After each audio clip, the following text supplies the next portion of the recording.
Next on Worcester News Tonight, area Catholics weigh in on the Pope's message as the Pontiff spends his day in New York. And it's day one of a program studying the expansion of the food truck business in Worcester.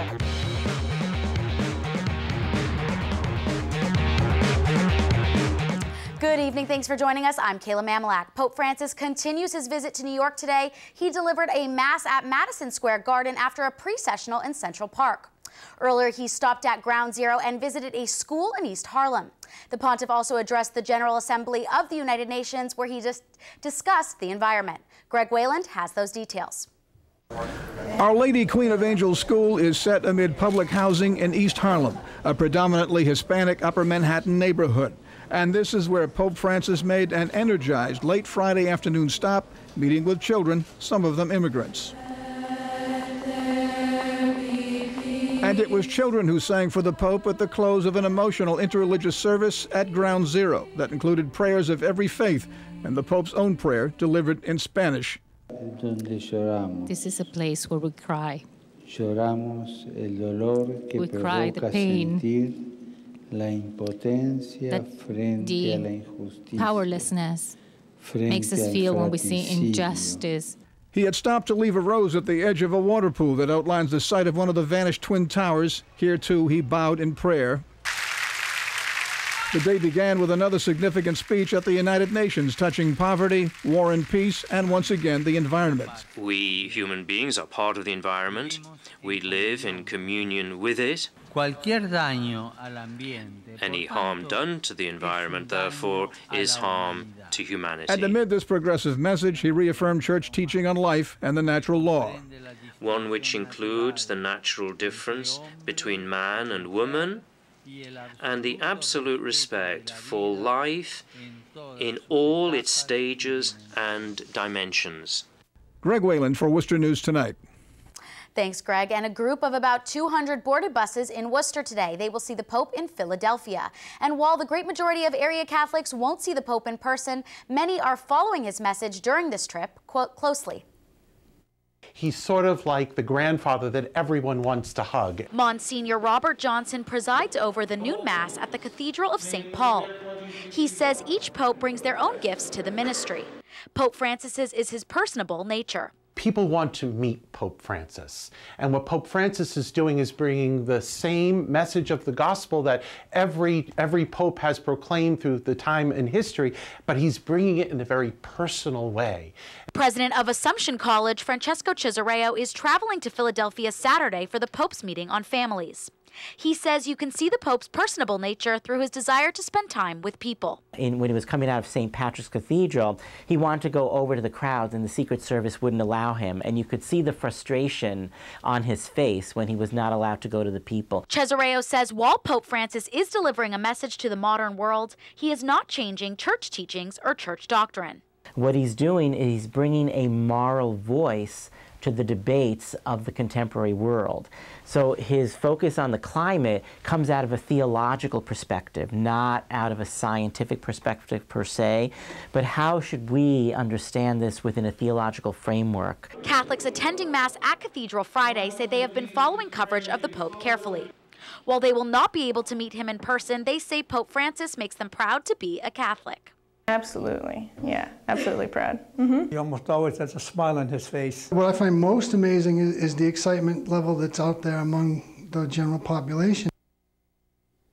And the son of an elderly woman found living in deplorable conditions in Webster has turned himself in to police. 68-year-old Michael Robillard is accused of allowing his 96-year-old mother, Helen Robillard, to live in what investigators have described as deplorable conditions in her West Point Road home. Robillard said nothing in court as his attorney pleaded not guilty on his behalf. According to the prosecutors, the house was basically in shambles. They said that there was one working light bulb in the place. The trash, garbage, and rotting food was piled up so far around the woman that she was in a 3x3 area, unable to move, unable to remove herself from the area.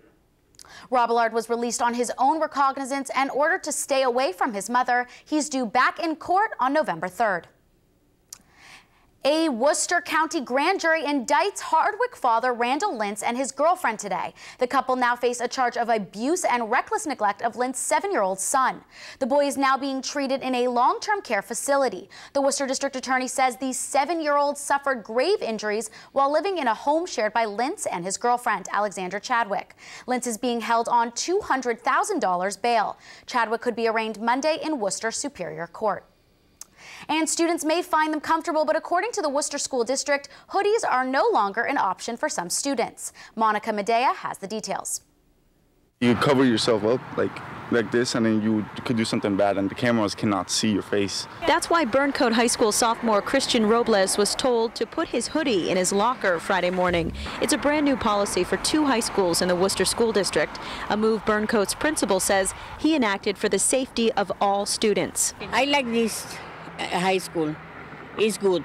Not every parent is on board. I'm not a big advocate of restricting their wear. And besides, what is a hoodie really saving them? Okay, they can't hide a weapon in their hood.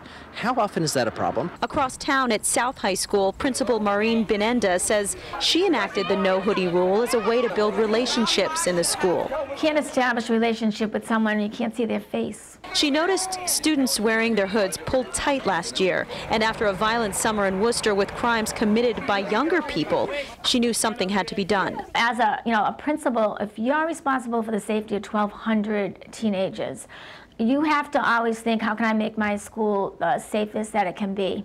She says the hoods are a way to hide earbuds, leaving students oblivious to any emergency. Teachers will be constantly having to say, take down your hood. Students can wear hoodies to and from school as long as they put them in their lockers during the school day.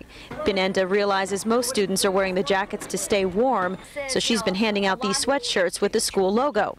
But despite her efforts, many of her students are not in favor of the hoodie ban. A senior even started a petition against it, with nearly half the student body on board. I thought it'd be the best way to really, show them that we are not approaching this simply as, a bunch of kids. So we're looking at this, as mature and young adults. It sets a dangerous precedent if, the children's opinions aren't taken into any consideration with these kind of actions taking place. And the principal of South High School said she hopes this is a policy that they continue for years to come. Reporting in Worcester, Monica Medea for Worcester News Tonight. Thanks, Monica. And a new program begins today. It allows a little expansion for the food truck business in Worcester. Our Andy Madison checked out the trucks testing the waters. For Terry Goulette, this is her office. And it's stuffed with bread and cheese. If you're on foot and you don't have a car in the city, like a lot of the college kids do, you just walk up and get lunch. Today was their first day at Institute Park. Joined by the dog father, the two are part of a potential movement by the city to embrace food trucks. I just opened at the end of May, and then this is happening right next door because we are in Shrewsbury. So to have this kind of at-home base, it just worked out for us. Say Cheese got approved to serve food at the park earlier this week as part of the city's pilot program. The current city ordinance has limited food trucks, but for the next 2 months, they'll be allowed at Institute Park, Elm Park, and on Franklin Street 2 days a week. I used to go downtown with one food truck. Nobody would come out because there's safety in numbers. And when you're down there with 4, 5, or 6 food trucks, like when we do the Out to Lunch series, the place is packed. For months, vendors and the city have gone back and forth on the issue. Those opposed to food trucks say it hurts local restaurants. City leaders we spoke with say these next 2 months will help them decide what to do going forward. We're going to assess the impact on the neighborhoods, impact on the businesses, the impact on the consumer come January. For their first day, there was a small lunchtime crowd. It's been a slow morning so far. But that could change depending on how the next 2 months go in Worcester. That was Andy Madison, and the Hanover Theatre hosted its kickoff for the fall season event this evening. The event took place at the Beechwood Hotel in Worcester for subscribers to the Hanover Theatre. Staff pictures of the top 10 shows coming this fall were on display, as well as spotlight performances from dancers in the Nutcracker. Marketing Director Lisa Conduit says it's a season you don't want to miss. Jasmine, Talia Norris. We do have some returning favorites. Some family favorites obviously include the Nutcracker, but of course Troy Siebel's adaptation of A Christmas Carol. He improves upon it every single year, and it's a show that families really love to come and support each other. Remember what the true spirit of Christmas is all about. We have the Boston Holiday Pops coming, and some of the staff's top 10 include returning shows like Shaping Sound. We've got Stomp returning again, and new shows like Dirty Dancing. That's the show that evidently the staff members are most excited about this year. For more information on upcoming events, just visit the Hanover Theatre website.